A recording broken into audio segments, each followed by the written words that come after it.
Assalamu alaikum wa rahmatullahi wa barakatuh. Dans cette vidéo, nous allons vous détailler les différents cursus pour enfants, ainsi que notre fonctionnement et notre programme.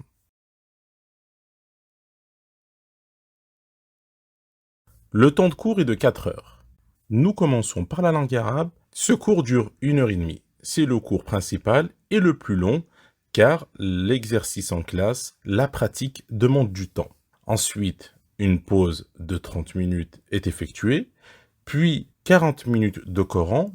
On va répéter ensemble un certain nombre de fois la sourate du jour, puis nous allons faire passer les enfants les uns après les autres pour écouter l'objectif qu'ils devaient apprendre pour aujourd'hui. Vient ensuite l'éducation islamique, puis enfin des activités afin qu'ils puissent se détendre et apprécier la venue en classe. Les horaires sont répartis de la manière suivante. Le matin, entre 8 h et 8 h 20, l'ouverture et la fermeture des portes afin qu'on puisse accueillir les élèves. Puis, le cours qui dure 4 heures. Et enfin, le départ des enfants. À part ceux qui le souhaitent, qui peuvent rester 1 heure de plus afin de pouvoir faire les devoirs, car ils n'ont pas la capacité de les faire à la maison. L'année est répartie de manière suivante, en fonction de ce calendrier scolaire qui nous servira d'exemple. Nous commençons en général l'année en milieu septembre, puis nous avons les mêmes vacances que les vacances scolaires de l'école publique, puis enfin, ils ont un examen tous les 2 mois afin de valider leurs connaissances, pouvoir réviser, pouvoir surveiller leur acquis. Pour le suivi de leur travail, il est impératif qu'ils aient tous un carnet de correspondance que nous leur fournissons. Dans ce carnet-là, ça nous servira non seulement de lien entre la famille et l'institut, mais également de source de motivation pour l'enfant. Car l'enfant aura des devoirs chaque semaine qui seront obligatoires. Et à chaque fois qu'il fera ses devoirs, nous lui donnerons des étoiles qu'il pourra coller dans les emplacements prévus à cet effet. Et à la fin de l'année, il pourra calculer le nombre d'étoiles qu'il aura eu, puis les échanger contre un cadeau qui aura une valeur en fonction du nombre d'étoiles qu'il aura gagné dans l'année. Les élèves ont également à leur disposition un espace sur Internet où ils peuvent réviser leurs cours en vidéo. Cela aide énormément les parents convertis qui n'ont pas de notion ni de l'islam ni de l'arabe. L'enfant peut y accéder facilement et réviser l'ensemble de ses cours. Pour ceux qui commencent à apprendre également du vocabulaire et qui savent lire, il y a l'application Quizlet que l'on met en place et qui contient énormément de jeux en fonction du vocabulaire qu'ils ont appris afin qu'ils puissent s'entraîner à l'utiliser. Nous avons 3 cursus distincts. Dans les 3 cursus, nous étudions les 3 matières, la langue arabe, le Coran et l'éducation islamique, mais de façon différente en fonction du cursus choisi. Le cursus avancé, où l'on prend l'enfant dès son plus jeune âge, 2 voire 3 ans, les cours sont effectués entièrement en arabe et de manière très ludique. Ensuite, le cursus normal, qu'on appelle le cursus classique, où on intègre l'arabe de manière progressive, c'est-à-dire on leur parle en français, et petit à petit, nous remplaçons ce français-là par l'arabe. Celui-ci, les enfants l'intègrent à partir de 5 ans. Et enfin, le cursus Ma Religion. Ce cursus est basé essentiellement sur la religion, car les 2 précédents cursus sont basés principalement sur l'arabe. Que l'enfant puisse apprendre sans étudier de manière trop théorique, mais plutôt pratique, avec plusieurs activités, ce qui permet à l'enfant de s'épanouir en s'éloignant des contraintes. Tous ces cursus vont au niveau 7 et chaque niveau a un objectif à atteindre. Nous allons essentiellement nous baser sur le cursus le plus commun, le cursus classique. Lorsque l'enfant arrive, en fonction de son âge et de son niveau, nous allons le placer.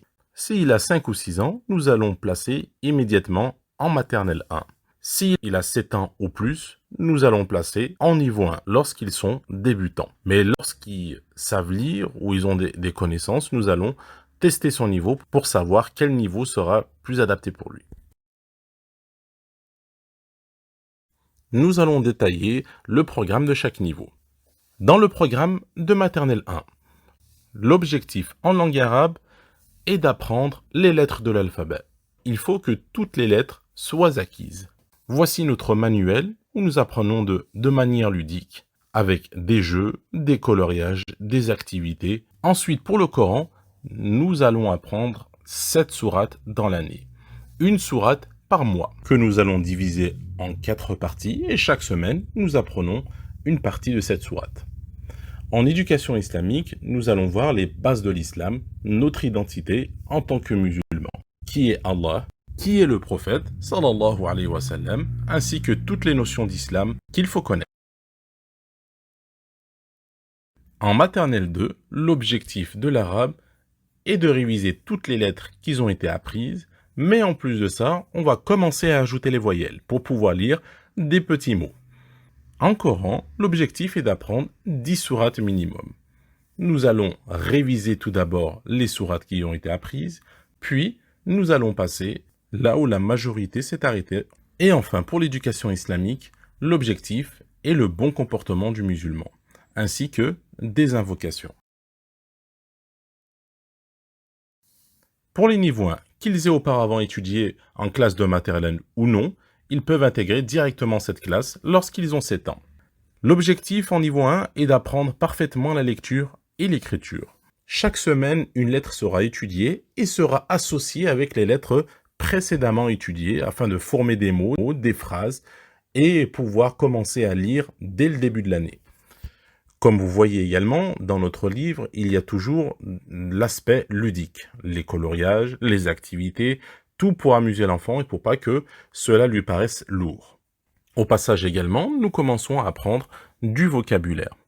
L'objectif en Coran est d'apprendre 14 sourates, pratiquement une sourate par semaine. Pour l'éducation islamique, c'est les bases. Qu'est-ce que l'islam? Qui est Allah? Qui est le prophète? Et de manière plus approfondie, ainsi que les 5 piliers de l'islam, dans la pratique, c'est-à-dire qu'est-ce que la shahada, qu'est-ce que la prière, comment la faire, qu'est-ce que le ramadan, comment le faire, qu'est-ce que la zakat, ces notions de l'islam que tout le monde doit connaître et pratiquer. En niveau 2, nous commençons l'étude de texte. Nous commençons par les textes simples de présentation, pour commencer à avoir les premiers contacts avec la langue. Il y a également plusieurs activités, exercices autour de ce dialogue-là pour maîtriser le vocabulaire, ainsi que des petites leçons qui sont essentielles, comme le féminin et autres. Et toujours pour consolider les acquis, il y a toujours de la lecture ainsi que de l'écriture. Pour les niveaux 3 et les niveaux 4, l'objectif est d'arriver à étudier un texte de manière autonome. Le texte est beaucoup plus compliqué qu'avec les niveaux 2, comme vous pouvez le constater ici à l'écran. Il y a également des notions de grammaire et de conjugaison beaucoup plus poussées, comme le duel, comme le pluriel, comme la conjugaison, et ainsi de suite. Des questions par rapport au texte. On commence à intégrer petit à petit l'expression écrite. Pour le Coran, nous allons viser, pour le niveau 3, le premier hizb minimum. Et pour le niveau 4, le deuxième hizb minimum. Concernant l'éducation islamique, pour le niveau 3, nous allons commencer à apprendre les noms d'Allah, mais le plus important, l'essentiel, c'est les histoires des prophètes. Il faut qu'ils connaissent toutes les histoires de tous les prophètes, sauf celle du prophète Mohammed sallallahu alayhi wa sallam, qui sera étudiée au niveau 4 de manière détaillée du début jusqu'à la fin.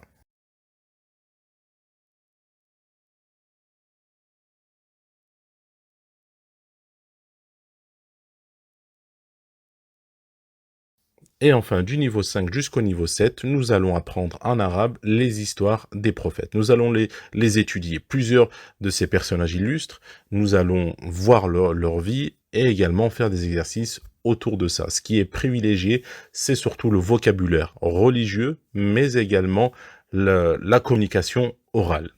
Pour le Coran, il faut apprendre un hizb par an. Et enfin, pour l'éducation islamique, pour les niveaux 5, c'est les compagnons du prophète sallallahu alayhi wa sallam, puis ensuite les califes bien guidés dans le détail de leur vie, et puis enfin pour finir, l'histoire générale de la civilisation musulmane, les grands savants, les écoles juridiques. Ils ont des évaluations tous les 2 mois à peu près, afin de valider leurs connaissances. Et à la fin de chaque semestre, car l'année est divisée en 2 semestres, nous leur donnons un bulletin regroupant l'ensemble de leurs notes, ainsi que les commentaires des professeurs, les points améliorés, ainsi que la moyenne de la classe pour qu'ils puissent se situer. Barakallahu fikum wa salamu alaykum wa rahmatullahi wa barakatuh.